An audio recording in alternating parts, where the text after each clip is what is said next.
हरे कृष्णा, राधे राधे। हम सब श्री कृष्ण चरितामृत श्रवण कर रहे हैं।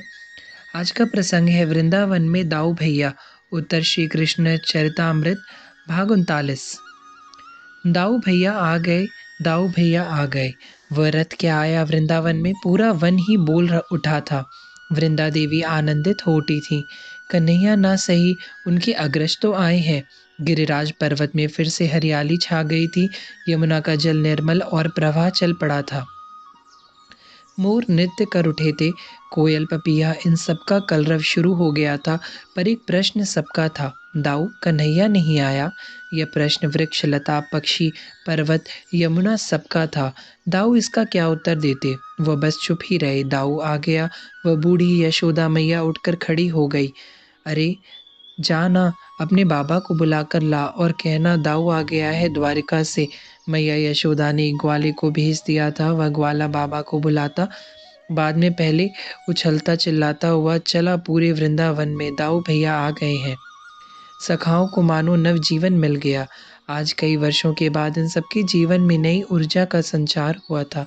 श्री कृष्ण के वृंदावन छोड़ने के बाद ये अपने में थे ही कहाँ, बस जिए जा रहे थे और आस यही कि कन्हैया आएगा।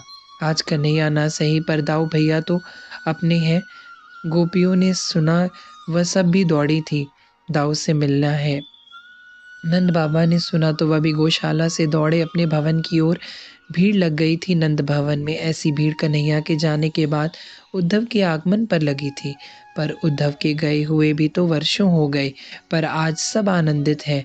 दाऊ भैया आए हैं, सब में उत्साह है और उमंग है। जीता रहे। दाऊ ने यशोदा मैया के जब चरण छुए तो मैया ने यही आशीष दिया, मंगल हो। ब्रजराज बाबा अपने बूढ़े कांपते होठों से आशीष दे रहे थे। तेरा छोटा भाई नहीं आया? इतना मैया ने पूछ लिया। बलभद्र के नेत्र सजल हो गए। वो मैया को देखकर कुछ बोल नहीं पाए। इसका क्या उत्तर देते? कब आएगा वो? यह दूसरा प्रश्न था मैया का। आएगा यह कहना कोई उत्तर तो नहीं हुआ। और सांत्वना क्या देना? बलराम कुछ नहीं बोले, बस अपने इन लोगों की दशा देखकर अश्रु बहाते रहे। अब खड़ा ही रखेगी दाऊ को कि कुछ खाने भी देगी।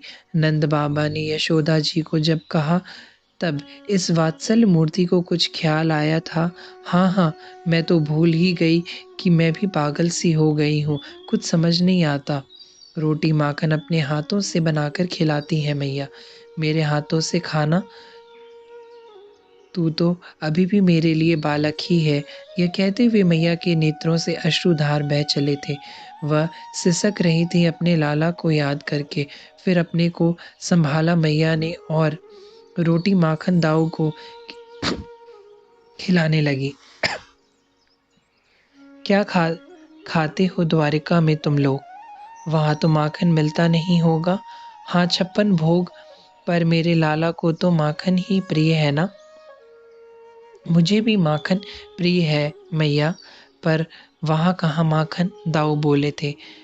गैया नहीं है द्वारिका में? मैया मासूमियत से पूछती है, पर यहाँ की बात ही और है मैया।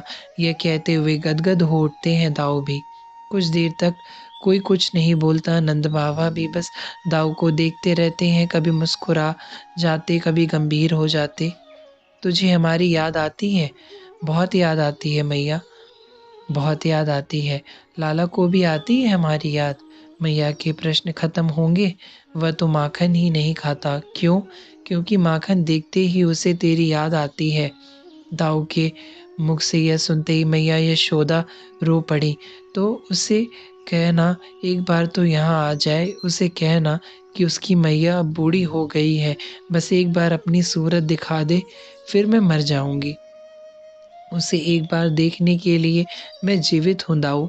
हिलकियाँ फूट पड़ी थी मैया यशोदा की। दाऊ भैया ये सब देखते रहे, क्या बोले, कैसे समझाएं इस विरह में डूबे अपने लोगों को।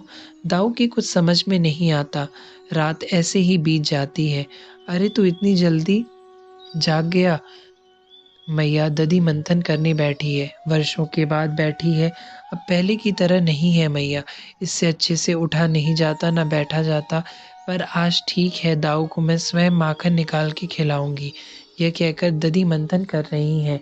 रात भर मैया के सामने दाऊ ने अपने लाला की चर्चा की थी। सोए कहाँ है कोई। ब्रह्म मुहूर्त हुआ तो नंद बाबा यमुना स्नान को चले गए। मैया सोती क्या, वह भी स्नान करके बैठ गई दधि मंथन करने। पर दाऊ कुछ देर ही सोए होंगे, उठ गए और बाहर आए तो अरे तू इतनी जल्दी जग गया, सो जाता थोड़ा और। दाऊ के चरण छुए मैया के दाऊ ने चरण छुए मैया के, फिर वहीं बैठ गई। दाऊ, तेरी बहू कैसी है? मैया कुछ भी पूछ सकती है, संकोची है दाऊ भैया। बस मुस्कुरा दिए। अच्छा अच्छा, लाला की बहुएं कैसी हैं? अच्छी है मैया। दाऊ हंस पड़े यह कहते हुए। 16,108 मैया के कंधे में अपना सिर रखकर बोल रहे हैं दाऊ भैया। अच्छा, इतनी है तो सेवा करती होंगी मेरे लाला की, पैर दबाती हैं कि नहीं? करती हैं, खूब सेवा करती है मैया। तू आएगी ना द्वारिका तो तेरी भी सेवा करेंगी सब। दाऊ ने कहा, अब मैं कहाँ जाऊंगी द्वारिका, सबको यहीं बुला लेना। अपने लाला से कह कि वृंदावन सब बहुओं को ले आ। ठीक है मैया, बोल दूंगा। यह कहते हुए दाऊ उठ गए थे वहां से। अरे कहाँ जा रहा है, कुछ कलेवा तो कर ले। नहाऊ नहीं हूँ मैया, पहले कौन सो नहा तो, मैया बोलती रही। पर दाऊ भैया स्नान के लिए यमुना जी चले गए थे। तात 2 मास के लिए ही सही ब्रजवासियों को नव जीवन मिला था। दाऊ